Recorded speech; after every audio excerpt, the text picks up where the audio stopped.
Good, happy Friday morning. I'm Riley King, and welcome to the Riley King Newscast, right here on the Riley King Network. Let's begin. First up, man sentenced to up to 324 years in prison for sexually assaulting children. Let's take a listen to the video from WMUR News 9, Mike Cronin.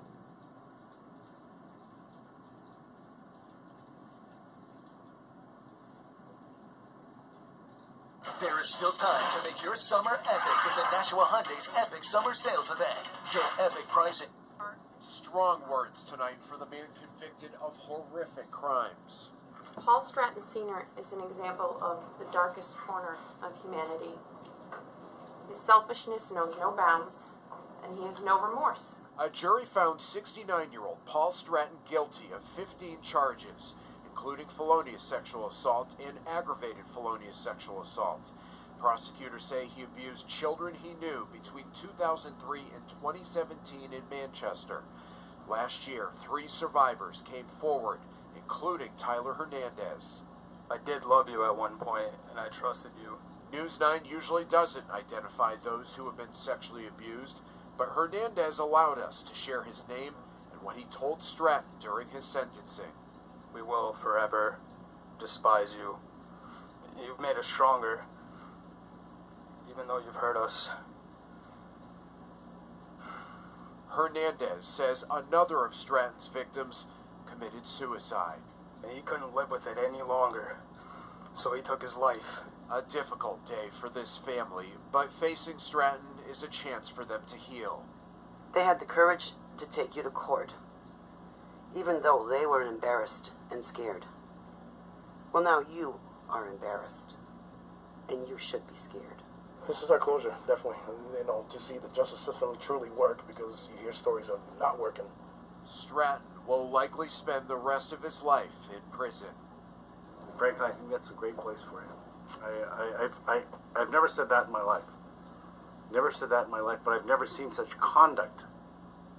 Stratton had nothing to say in court today. His attorney says he does plan to appeal. Live in the newsroom, Mike Cronin, WMUR News 9.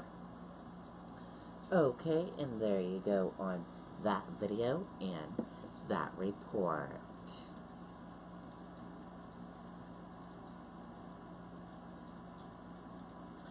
Power outage stalls MBTA trains on 3 lines, closes stations. Let's take a listen to the video from WCBB, Boston.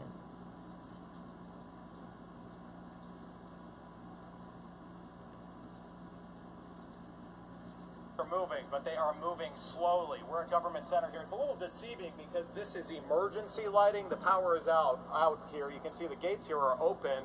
Right over here, this is an escalator that would usually be running. It is not working, so people are having to take the stairs tonight. It has been a pretty frustrating night for passengers. It's been like almost 1.5 hours, 2 hours I've been waiting now. It has been a frustrating night as the T grapples with a power outage crippling the system downtown. It should have been like 20 minutes and it's like an hour at this point. The problem started cropping up around 7:30, causing signal problems on the green, orange, and blue lines. Transit officers say workers have been resorting to hand signals to slowly guide trains into stations. The Bowdoin stop was dark tonight. Government Center was lit up, but with emergency lighting. Elevators, escalators, and digital signs were down. I waited for like 20-30 minutes, but train wasn't working. So I thought, let's try the green line. I googled up, so it was like I went to, it said the nearest is like Government Center. I came here walking like 10-15 minutes walk, and then I find like again all power is shut. Some people are giving up, opting for a cab or ride-sharing service, but with all the demand, that option is getting expensive. We asked one of the attendants how long it would take for the trains to start running again. He said it's going to take a while. There's buses running. He didn't give a specific direction where they'd be running. Ubers are going to be a lot more expensive now, so, you know, we should either wait it out or try to take one of the Ubers. Another live look here at Government Center. I don't know if you call it a silver lining, but they are not charging to come in here because there's no power. Of course, you're not paying, but the trains are not running that frequently. We do know down the street, the Bowdoin station, that is shut down. The Maverick station is shut down. And still tonight, not really clear what is causing these power problems. We're live at Government Center. John Atwater, WCVB News Center 5. Okay, and there you go on that video and that report.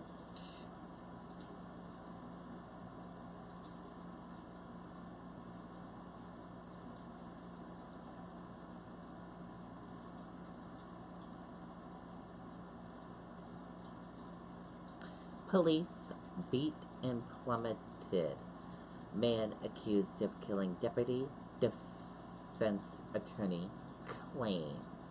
Let's take a listen to the video from WMTW News 8 Maine.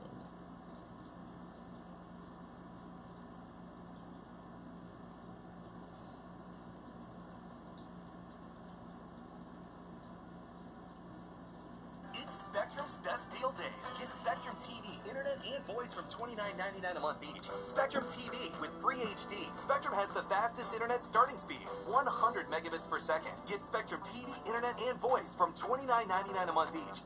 Just learning that an accused cop killer claims he was beaten by police when he was arrested. In court paperwork, the attorney for John Williams, who's accused of shooting and killing Somerset County Sheriff's Deputy Gene Cole, claims Williams was, quote, beat and pummeled to the point of causing him to defecate himself. His lawyer also says because of fear of future beatings and the effects of opioid withdrawal, Williams confessed to killing Cole. His lawyer is requesting that statement not be allowed as evidence in his murder trial. Back to you, Steve. Okay, and there you go on that video and that report.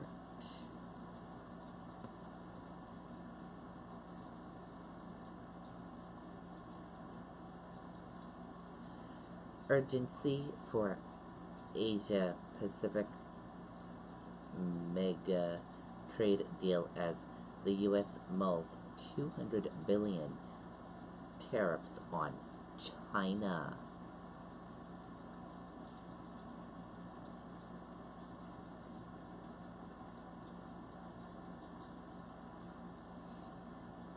While the administration of U.S. President Donald Trump is considering slapping another $200 billion in tariffs on China's goods, 16 economies in Asia Pacific are racing to conclude a mega trade deal that would become the largest trading bloc in the world. Trump ramps up war of words against FBI and DOJ.